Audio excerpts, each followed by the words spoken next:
Okay. So ఇప్పుడే election commission of India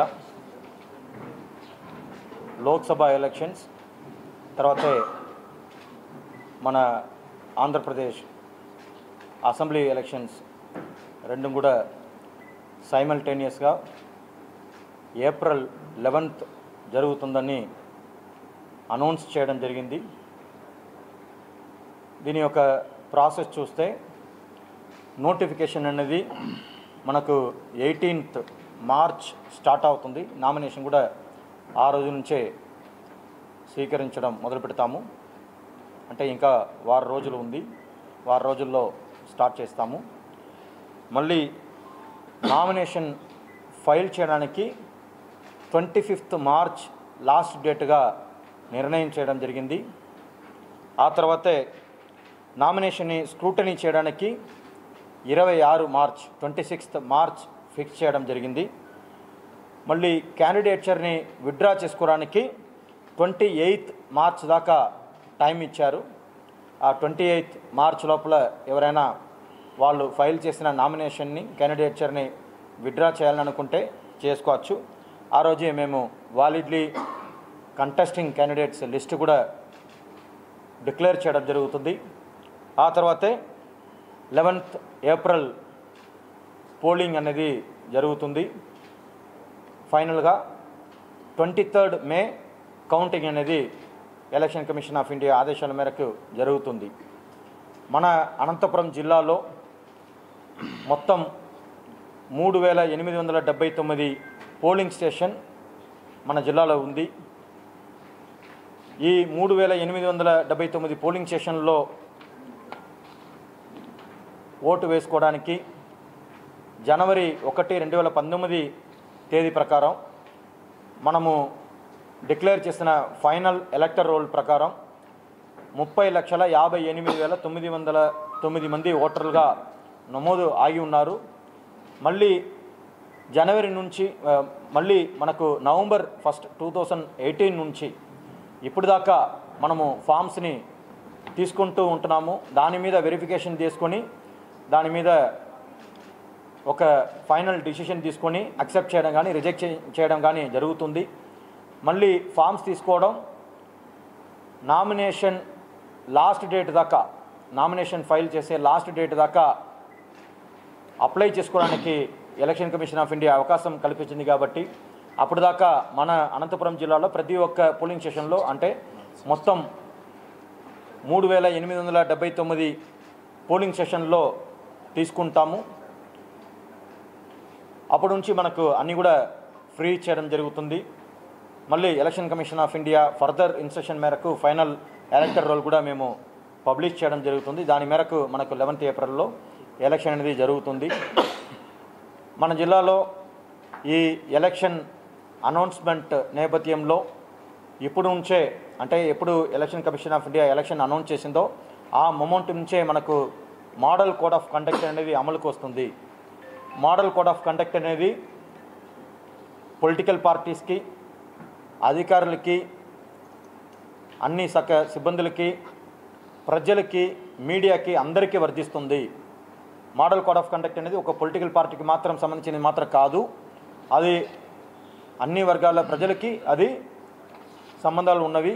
దానివల్ల అందరం కూడా మోడల్ కోడ్ ఆఫ్ కండక్ట్ని పాటించాలని జిల్లా ఎన్నికల అధికారిగా నేను కోరుతున్నాను. అందరూ కూడా సహకరించండి. ఒక ప్రశాంతమైన ఎన్నికల్ని మనము జరిపించుకోవడానికి అందరూ కూడా సహకరించాలని నేను కోరుతున్నాను. దీనికోసం ఎంసీసీని ఇప్పటి నుంచి అమలుకు వచ్చింది కాబట్టి దీన్ని పూర్తిగా మానిటర్ చేయడానికి, ఏదైనా సమస్యలు వచ్చినా, కంప్లైంట్ వచ్చినా దాని మీద వెంటనే చర్యలు తీసుకోవడానికి మా తరపు నుంచి ఎలక్షన్ కమిషన్ ఆఫ్ ఇండియా ఆదేశాల మేరకు, నామ్స్ మేరకు ఆల్రెడీ కొన్ని టీమ్స్ ఫామ్ చేయడం జరిగింది. ఎంసీసీ ఆఫీసర్స్ని ప్రతి ఒక్క మండలానికి, ప్రతి ఒక్క మున్సిపల్ ఏరియాకి అపాయింట్ చేయడం జరిగింది. మొత్తం 75 మంది ఎంసీసీ ఆఫీసర్స్ని అపాయింట్ చేయడం జరిగింది.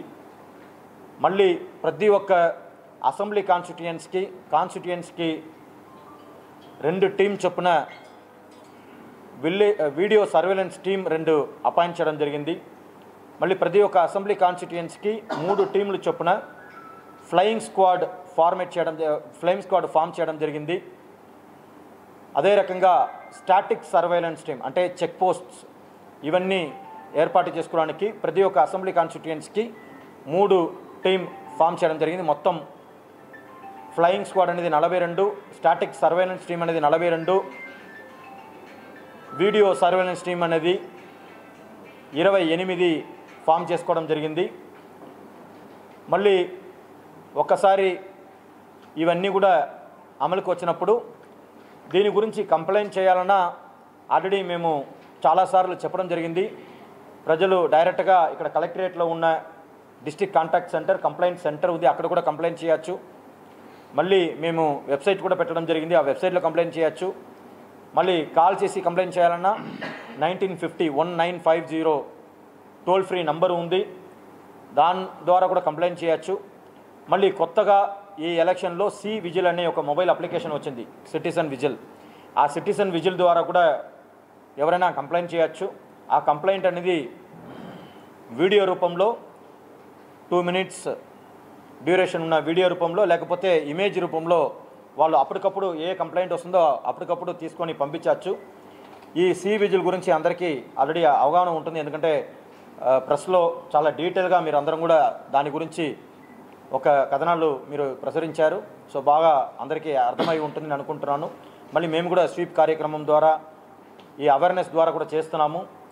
దాంట్లో అప్పుడు ఏమి జరుగుతుందో అప్పటికప్పుడు ఫోటో తీసి పంపిస్తే తప్ప దాంట్లో అప్లోడ్ కాదు.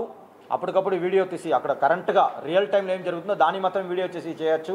పాత ఫోటో తీసుకున్న దాన్ని అప్లోడ్ చేయాలంటే అది కుదరదు, గ్యాలరీ నుంచి అది యాక్సెప్ట్ చేయదు. సో ఆ రకంగా ఆ సాఫ్ట్వేర్ని డిజైన్ చేయడం జరిగింది. దానివల్ల మనకు వచ్చే కంప్లైంట్స్ కూడా నిజంగా ఉండాలని చెప్పేసి అక్కడ ఆ రకంగా వాళ్ళు తయారు చేయడం జరిగింది. మళ్ళీ ఈ సి విజిల్ యాప్ కాకుండా మనకు 1950 నంబర్ నుంచి కూడా చాలా కంప్లైంట్స్ వచ్చే అవకాశం ఉంటుంది. ఇప్పుడు నుంచి మేము మా complaint management cell already district contact centre ద్వారా ఏర్పాటు చేసుకోవడం జరిగింది. దానికోసం స్పెషల్గా ఒక కాల్ సెంటర్ పెట్టుకున్నాము. కాల్ సెంటర్ ద్వారా కూడా మేము డైలీ ఇది చేస్తూ ఉంటాము. ఈ కాల్ సెంటర్ని తర్వాత సి విజిల్ యాప్ని మొత్తం కూడా మేము ఫ్లయింగ్ స్క్వాడ్కి, స్టాటిక్ సర్వేలెన్స్ టీమ్కి, ఎంసీసీ టీమ్కి కనెక్ట్ చేయడం జరిగింది. కనెక్ట్ చేసాం కాబట్టి ఏ ఏరియా సంబంధించిన ఏ పోలింగ్ స్టేషన్ లేకపోతే ఏ విలేజ్ సంబంధించిన కంప్లైంట్ వచ్చినా ఇమీడియట్గా ఆ సంబంధించిన టీమ్కి ఆ సమాచారం వెళ్తుంది. వాళ్ళు ఇమీడియట్గా అక్కడ వెళ్ళి అటెండ్ చేసుకొని దాని మీద చర్యలు తీసుకుని యాక్షన్ టేకన్ రిపోర్ట్ని ఇమీడియట్గా అక్కడికక్కడే వాళ్ళు సబ్మిట్ చేయాలి. ఆ సబ్మిట్ చేసిన ఆన్లైన్ యాక్షన్ టేకన్ రిపోర్ట్ని అక్కడ ఉన్న ఆర్ఓ చూడొచ్చు, ఇక్కడ ఉన్న డిస్ట్రిక్ట్ ఎలక్షన్ ఆఫీసర్ నేను చూడొచ్చు, మళ్ళీ స్టేట్ లెవెల్లో సిఓ చూడొచ్చు, నేషనల్ లెవెల్లో ఎలక్షన్ కమిషన్ ఆఫ్ ఇండియా కూడా చూసే అవకాశం ఉంది. సో అవన్నీ కూడా వాళ్ళు మానిటర్ చేస్తూ ఉంటారు, మేము కూడా మానిటర్ చేస్తూ ఉంటాము. మళ్ళీ ఈసారి కొత్తగా ఈ క్యాండిడేట్స్, పొలిటికల్ పార్టీస్ వాళ్ళందరం కూడా ఏదైనా చేయాలంటే ఖచ్చితంగా పెర్మిషన్ తీసుకోవాలి. పెర్మిషన్ తీసుకోవాలంటే ఇప్పటిదాకా మాన్యువల్ పద్ధతిలో వాళ్ళు రాసి ఒక పెటిషన్ కానీ అప్లికేషన్ కానీ ఇచ్చేవాళ్ళు. ఇప్పుడు నుంచి దాన్ని ఆన్లైన్ చేయడం జరిగింది. దానికోసం ప్రత్యేకంగా ఒక సాఫ్ట్వేర్ తీసుకుని వచ్చారు, దానికి పేరు సువిధ. ఆ సువిధ సాఫ్ట్వేర్లో 3 మాడ్యూల్ ఉంది. ఒకటి నామినేషన్ మాడ్యూల్, రెండవది క్యాండిడేట్ మాడ్యూల్, మూడవది కౌంటింగ్ మాడ్యూల్ అని 3 మాడ్యూల్ ఉంటుంది. దీంట్లో నామినేషన్ మాడ్యూల్, కౌంటింగ్ మాడ్యూల్ అనేది అఫీషియల్ మేము మా సంబంధించింది, మా వర్క్ సంబంధించింది. ఎవరు నామినేషన్ చేసినా ఆన్లైన్లో ఇమీడియట్గా దాంట్లో అప్లోడ్ చేయాలి.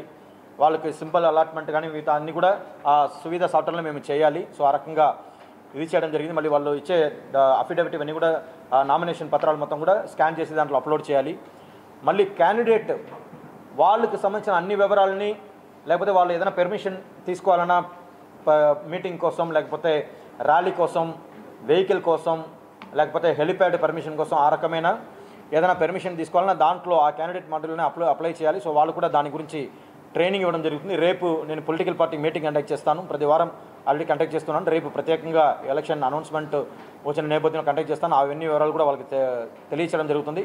ఒకసారి క్యాండిడేట్ నామినేషన్ వాళ్ళు ఫైల్ చేసిన వెంటనే వాళ్ళకి క్యాండిడేట్ సంబంధించిన ఆ రూల్స్ సంబంధించినవి, ఈ సాఫ్ట్వేర్ సంబంధించిన వివరాలు మొత్తం కూడా ఇవ్వడం జరుగుతుంది. వాళ్ళకి ట్రైనింగ్ కావాలంటే ట్రైనింగ్ కూడా ఇస్తాము. వాళ్ళు ఆన్లైన్లో ఏ రకంగా అప్లై చేయాలి, ఏ రకంగా ప్రాసెస్ అన్నీ కూడా చేసుకోవచ్చని వాళ్ళకి ట్రైనింగ్ ఇవ్వడం జరుగుతుంది. సో ఈ రకంగా మేము ఎలక్షన్ కోసం అన్ని రకాలుగా ఏర్పాటు చేసుకున్నాము. అధికారులందరూ కూడా అప్రమత్తంగా ఉన్నారు. అధికారులకి చాలాసార్లు ట్రైనింగ్ ఇవ్వడం జరిగింది. ఆల్రెడీ ఎంసీసీ టీమ్కి, ఈ ఫ్లయింగ్ స్క్వాడ్ కానీ, స్టాటిక్ సర్వేలెన్స్ టీమ్ కానీ, వీడియో సర్వేలెన్స్ టీమ్ కానీ, దాన్ని ఇక్కడ ఆఫీస్ నుంచి మానిటర్ చేస్తున్న వీడియో వీవింగ్ టీమ్ కానీ, అకౌంటింగ్ టీమ్ కానీ, అసిస్టెంట్ ఎక్స్పెండిచర్ అబ్జర్వర్స్ కానీ అందరికీ కూడా ఆల్రెడీ ట్రైనింగ్ ఇవ్వడం జరిగింది. మళ్ళీ సెక్టర్ ఆఫీసర్స్ కానీ పోలీస్ సెక్టర్ ఆఫీసర్స్ అందరికీ కూడా ప్రత్యేకంగా ట్రైనింగ్ ఇవ్వడం జరిగింది. సో వాళ్ళందరం కూడా ఎలక్షన్ ఎంసీసీ రిలేటెడ్ యాక్ట్స్, జనరల్గా ఉన్న రెగ్యులర్ ఐపీసీ, సిఆర్పిసి, రెగ్యులర్గా ఉన్న motor vehicle act, liquor prohibition related act, excise related act, banking related act, income tax related యాక్ట్లో వాళ్ళకి అందరికీ కూడా అవగాహన ఉంది. సో వాళ్ళ డిపార్ట్మెంట్ పరంగా కూడా యాక్షన్ తీసుకోవడానికి వాళ్ళకి సంబంధించిన అందరికీ కూడా మేము మీటింగ్ పెట్టి చెప్పడం జరిగింది. సో ఈ రకంగా జిల్లా యంత్రాంగం అనేది ఒక ఫ్రీ అండ్ ఫేర్ ఎలక్షన్ని కండక్ట్ చేసుకోవడానికి సిద్ధంగా ఉంది. మళ్ళీ ఎలక్టర్ రోల్ సంబంధించిన కొన్ని కంప్లైంట్స్ కూడా వచ్చింది. ఆ కంప్లైంట్స్ మీద ఇమ్మీడియట్గా మేము స్పందించాము, కేసులు కూడా పెట్టడం జరిగింది, దాని మీద చర్యలు కూడా తీసుకోవడం జరుగుతుంది. సో ఈ రకంగా మనం చేస్తూ ఉంటున్నాము. చేస్తున్నప్పుడు నేను ముందు కోరినట్టుగా పొలిటికల్ పార్టీస్ వాళ్ళు ఒక క్యాడర్స్ కానీ గవర్నమెంట్ ఆఫీసర్స్, స్టాఫ్, సో వీళ్ళతో సహకరించాలి. మీకు ఏ డౌట్ అయినా సరే మిమ్మల్ని కాంటాక్ట్ చేయొచ్చు, మేమందరం కూడా అందుబాటులో ఉంటాము. ఫోన్లో కానీ డైరెక్ట్గా వచ్చి కానీ ఖచ్చితంగా కలవచ్చు. ఏ సమస్యన మా దగ్గర మాట్లాడి దాన్ని క్లారిఫికేషన్ తీసుకొని వాళ్ళు దాన్ని చేసుకోవచ్చు. సో దానివల్ల ఏదైనా సరే మీరు మమ్మల్ని సంప్రదించండి, మమ్మల్ని కాంటాక్ట్ చేయండి. పబ్లిక్ కూడా కాంటాక్ట్ చేయొచ్చు. నేను ఇప్పుడే చెప్పాను 1950 కానీ సివిజిల్ ద్వారా కానీ. మళ్ళీ మీడియా సోదరులను కూడా నేను కోరుతున్నాను, మీరు కూడా మీ ద్వారా ఏదైనా ఇన్ఫర్మేషన్ వస్తే దయచేసి మాకు తెలియచేయండి. ఎనివే నేను ఆల్మోస్ట్ ఆన్ డైలీ బేసిస్ మీతో మాట్లాడడం జరుగుతుంది. డైలీ బేసిస్ మీతో మాట్లాడుతూ ఉంటాం. మీకు సపరేట్గా మీడియా సెల్ కూడా కిందనే కలెక్టరేట్ ముందనే ఏర్పాటు చేయడం జరిగింది. ప్రతి ఒక్క అసెంబ్లీ కాన్స్టిట్యుయెన్సీలు కూడా మీడియా సెల్ ఏర్పాటు చేయమని చెప్పేసి మేము ఆర్ఓస్కి అందరికీ ఇన్స్ట్రక్షన్ ఇవ్వడం జరిగింది. సో అక్కడ కాన్స్టిట్యుయెన్సీ లెవెల్ కూడా మీరు కావాల్సిన ఇన్ఫర్మేషన్ తీసుకోవచ్చు. అవన్నీ కూడా నేను వాళ్ళకి క్లియర్గా ఇన్స్ట్రక్షన్ ఇవ్వడం జరిగింది. అన్ని రకాల ఇన్ఫర్మేషన్ని షేర్ చేయండి. Only election commission of India నుంచి ఏ రకమైన ఇన్ఫర్మేషన్ని పబ్లిక్లో షేర్ చేయకూడదు, మీడియాలో షేర్ చేయకూడదని ఉందో అది మాత్రం వాళ్ళు షేర్ చేయకూడదని చెప్పేసి క్లియర్గా చెప్పడం జరిగింది. వీళ్ళవరకు అన్ని రకాల ఇన్ఫర్మేషన్ మీకు ట్రాన్స్పరెంట్గా అందరికీ ఇవ్వమని చెప్పేసి చెప్పడం జరిగింది.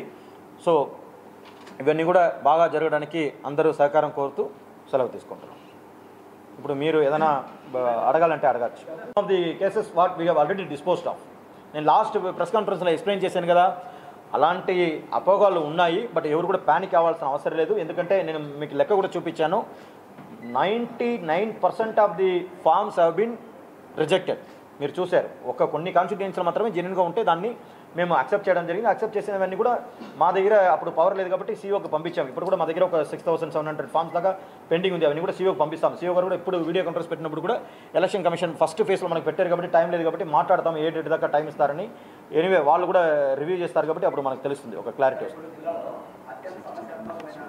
చేసుకోవచ్చని మనకు రూల్స్లోనే ఉంది. సో దాని ప్రకారం మేము వెళ్తాము. ఏదైనా స్పెసిఫిక్ ఇన్స్ట్రక్షన్స్ వస్తే దాన్ని మేము అమలు చేస్తాం. ఏది ఇప్పుడే అనౌన్స్మెంట్ వచ్చింది కదా, ఆల్రెడీ ప్రాసెస్ స్టార్ట్ చేయమని మార్నింగే నేను మా వాళ్ళకి ఆల్రెడీ అలర్ట్ చేయడం జరిగింది. చేస్తారు, అవన్నీ కూడా ప్రాసెస్ అయిపోతుంది ఈ రోజులో.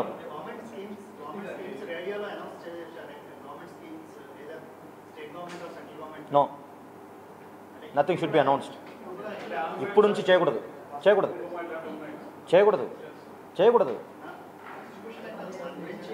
అనౌన్స్ కూడా చేయకూడదు. Now MCC is already is in force. ఎప్పుడు డేట్ అనౌన్స్ చేస్తారో అప్పుడు నుంచి ఎంసీసీ ఫోర్స్కి వచ్చింది, చేయకూడదు.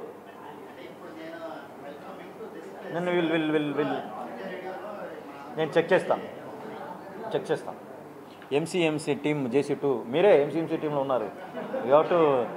జరగడానికి పోలీస్ శాఖ జిల్లా అడ్మినిస్ట్రేషన్తో కలిపి అన్ని రకాల చర్యలు తీసుకుంటూ ఉంది. ఆల్రెడీ పోలీస్ అధికారులు అంటే ప్రీపోల్ ఎలక్షన్స్కి ముందు చేయాల్సిన చర్యలన్నీ స్టార్ట్ చేశారు. ఎవరైతే ఎలక్షన్స్లో సమస్యలు సృష్టిస్తారో వాళ్ళందరినీ బౌండ్ ఓవర్ చేయడము, తర్వాత నాన్ బెయిలబుల్ వారెంట్స్ ఎగ్జిక్యూట్ చేయడము, తర్వాత వెపన్స్ అన్నీ డిపాజిట్ చేయడము, ఆ ప్రాసెస్ అంతా ఆల్మోస్ట్ కంప్లీట్ అయిపోతూ వస్తూ ఉంది. అంతేకాకుండా రిటర్నింగ్ ఆఫీసర్స్తో కలిపి సమస్యాత్మక గ్రామాలు, వల్నరబుల్ గ్రామాలు కూడా గుర్తించడం జరిగింది.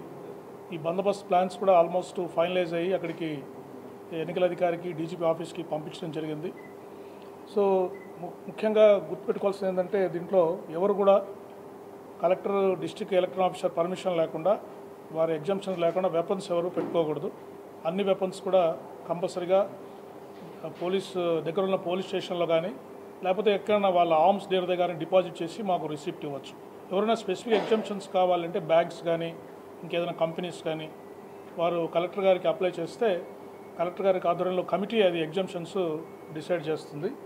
తర్వాత ముఖ్యంగా ఇప్పుడు మోడల్ కోడ్ ఆఫ్ కండక్ట్ అమల్లో ఉంది కాబట్టి ప్రతి ఒక్క క్యాండిడేట్ కూడా ప్రచారం చేసేటప్పుడు ఎన్ని వాహనాలు వెళ్ళాలి, ఎవరెవరు పర్మిషన్ తీసుకోవాలి, ఎలా అప్లై చేసుకోవాలి. ఎందుకంటే లాస్ట్ టైం అంతా కూడా మాన్యువల్గా అప్లై చేసేవాళ్ళు ఇక్కడున్న క్యాన్వాస్ చేయాలంటే. కానీ ఈసారి సువిధ అనే ఒక అప్లికేషన్ని ఎలక్షన్ కమిషన్ ఇచ్చింది. సో దాంతో రిటర్నింగ్ ఆఫీసర్ గారి దగ్గర వారు అప్లై చేస్తే అక్కడున్న పోలీస్ నోడల్ ఆఫీసర్ ఇద్దరు కలిసి వారికి పర్మిషన్ ఇవ్వడం జరుగుతూ ఉంది. సో ఇటువంటి రూల్స్ అన్నీ, model code of conduct rules అన్నీ కూడా వారు తెలుసుకోవాలి. ఎందుకంటే ఏదైతే క్యాన్వాసింగ్లో వాడేటప్పుడు వెహికల్స్ రిటర్నింగ్ ఆఫీసర్ గారి పర్మిషన్ లేకుండా ఒకవేళ వస్తే వాటి మీద ఎలక్షన్ నియమాల ప్రకారం వారి మీద కేసెస్ నమోదు చేయడం జరుగుతుంది. కాబట్టి రూల్స్ అన్నీ కూడా వారు జాగ్రత్తగా తెలుసుకొని ఉండవలసిందిగా నేను కోరుతున్నాను. ముఖ్యంగా ఓటర్లకి ఈ డబ్బులు ఇవ్వడము, తర్వాత గిఫ్ట్స్ ఇవ్వడము, ఇవన్నీ ఐపీసీ సెక్షన్స్ కింద నిషేధించబడింది. కాబట్టి ఎవరైతే డబ్బు క్యారీ చేస్తారో వారందరూ కూడా ప్రాపర్ రిసీప్ట్స్ పెట్టుకోవాలి. ఎవరైనా జెన్యూన్ వ్యాపారాల్లో పెళ్ళిళ్ళ గురించి చాలా డబ్బు తీసుకెళ్తూ ఉంటారు. సో వారు కంపల్సరీగా వాళ్ళు ఎలా వచ్చింది డబ్బు అని అకౌంట్ చెప్పే పరిస్థితి ఉండాలి. ఎందుకంటే అనాథరైజ్డ్ క్యాష్ అంతా కూడా సీజ్ చేయడం జరుగుతుంది, కేసులు పెట్టడం జరుగుతుంది, లేదా ఇన్కమ్ ట్యాక్స్ డిపార్ట్మెంట్కి రెఫర్ చేయడం జరుగుతుంది.